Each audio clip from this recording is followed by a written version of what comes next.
வினோத் அண்ணா case போட்டது video போட சொல்லியிருந்தாங்க. அவங்களுக்கு தான் இந்த வீடியோ. வினோத் அண்ணா என்ன சொன்னாருன்னா, ஃபஸ்ட்டு வந்து ஆதிரி மேலே கேஸ் போட்டார். நான் கஷ்டப்பட்டு சம்பாதிச்சு வச்ச ஃப்ரெண்ட்ஸையும் மக்களையும் அவங்க இல்லாமல் ஆக்குறாங்க, என்னை பற்றி தப்பாக அவதூறு பருப்பி, அதாவது நான் என்னால் தான் வாட்டர்மெலன் போனார் அப்படி இப்படின்னு சொல்லி என்னோடய ஃப்ரெண்ட்ஸ்குள்ளே சண்டை மூட்டி விட ட்ரை பண்ணுறாங்கங்கிற மாதிரி ஆதிரி மேலே ஒரு கேஸ். சபரி மேலே என்ன கேஸ் போட்டாருன்னா, அவர் வந்துட்டு தேவையில்லாமல் ஒரு சண்டை வரும்போது உள்ளே மூக்க நுழைச்சி அந்த சண்டையில் பேசின பாயிண்ட்ஸே வச்சு சண்டையை பெருசாக்க ட்ரை பண்ணுறாரு அப்படிங்கிற மாதிரி சொல்லியிருந்தாரு. எனக்கு அந்த மாதிரி எப்பயுமே சபரி பார்த்து தோணுது கிடையாது. அதுக்கப்புறமா மூணாவது கேஸுன்னு சொல்லிட்டு செம்ம ஃபன்னா பிக் பாஸ் மேலேயே கேஸ் எழுதிட்டாரு. பிக் பாஸை பார்த்துட்டு என்ன சொன்னாருன்னா, நீங்கள் வந்து அவங்க 2 பேர் பண்ண தப்புக்கு எங்களோட முட்டையெல்லாம் எடுத்துட்டீங்க பிக் பாஸ், காமெடியாக பண்ணணும் தான் பண்ணேன் பிக் பாஸ் அப்படின்னு சொல்கிறாரு. ஆனால் ரெஸ்பெக்டோடு தான் சொன்னார். சொன்ன உடனே பிக் பாஸ் வந்துட்டு ஒரு 20 மினிட்ஸ் ஒரு 20 செகண்ட்ஸ் கிட்ட சவுண்டே இல்லை.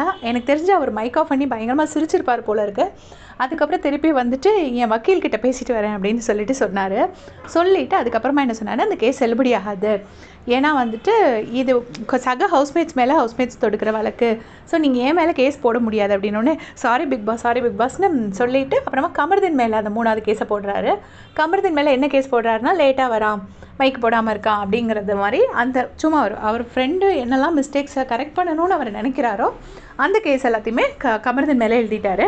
அப்புறமா பார்த்தீங்கன்னா கமருதீன் வந்துட்டு என்னெல்லாம் கேஸ் போடுறாருன்னா, ஒரு கேஸ் வந்து சபரி மேலே போடுறாரு. சபரி இன்னும் ஓப்பன் அப் ஆகவே இல்லை அப்படின்னு சொல்கிறாரு. கரெக்டாக கொஞ்சம் ஓப்பன் அப் ஆகணும், சபரி இன்னும் கொஞ்சம் ஓப்பன் அப் ஆகணும்.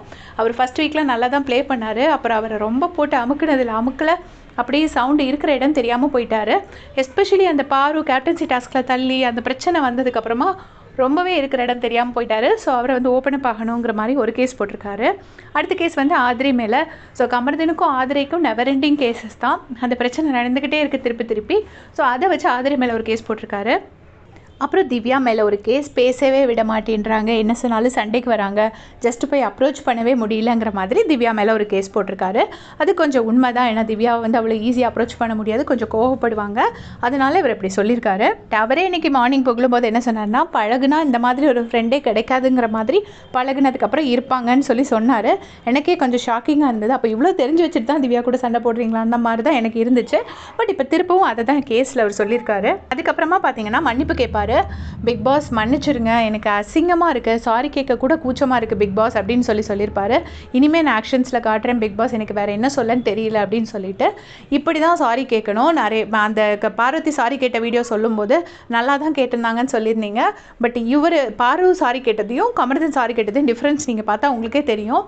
அதை நான் சொல்ல வேண்டிய அவசியம் கிடையாது, பிக் பாஸே சரி அடுத்த ஹவுஸ்மேட்டை வர சொல்லுங்கள் அப்படின்னு சொல்லியிருப்பாரு. பார்வதிக்கு வந்து மூஞ்சில் அடித்த மாதிரி பதில் சொல்லியிருப்பாரு. கமருதீனுக்கு வந்து ஒரு 10% அதை ஓகே சொல்கிற மாதிரி ஒரு பதில் சொல்லியிருப்பாரு. சாரி பிக் பாஸ்ன்னு சொல்லிவிட்டு ஒரு கில்ட்டி ஃபேஸோடு அவர் வந்து சாரி சொல்லிட்டு போகிறாரு. அப்புறமா பார்த்தீங்கன்னா சபரி வந்து கமருதீன் மேலே என்ன கேஸ் எழுதுறாருன்னா, என்னை டீமில் இருந்துகிட்டே துரோகம் பண்ணான்னு சொன்னது. ஆக்சுவலாக துரோகம் பண்ணாங்கன்னு சொன்னது வந்து கானாவினை சொன்னான்னு நினைக்கிறேன். பட் சபரி வந்து கமருதீனை சொல்கிறாரு. கமருதீனும் சொல்லியிருப்பாரு. பட் ஃபஸ்ட்டு அந்த வார்த்தையை வந்து சாட்டர்டே எபிசோடில் சொன்னது வந்து கானா வினோத்னா.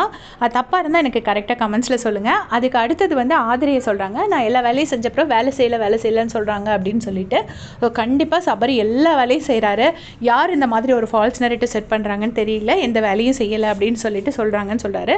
ரொம்ப வேலிடான பாயிண்ட் தான். 3வது கேஸ் யார் மேலே எழுதுறாருன்னா, விக்ரம் மேலே. விக்ரம் வந்து தள்ள டாஸ்கில் எல்லாரையும் பேசியே சமாளிச்சிட்டாரு, எஸ்பெஷலி சுபிக்ஷா அவங்களெல்லாம் அப்படின்னு சொல்கிறாரு. நேற்று நடந்த பால் டாஸ்க்கை சொல்கிறாரா இல்லை வேறு எதுவும் டாஸ்க்கை சொல்கிறாராங்கிறது தெரியல. ஸோ இதான் இவங்க 3 பேர் எழுதின கேசஸ். இதே மாதிரி அப்படியே செஞ்சுக்க சேனல் சப்ஸ்கிரைப் பண்ணிக்கோங்க. தேங்க்ஸ் ஃபார் வாட்சிங்.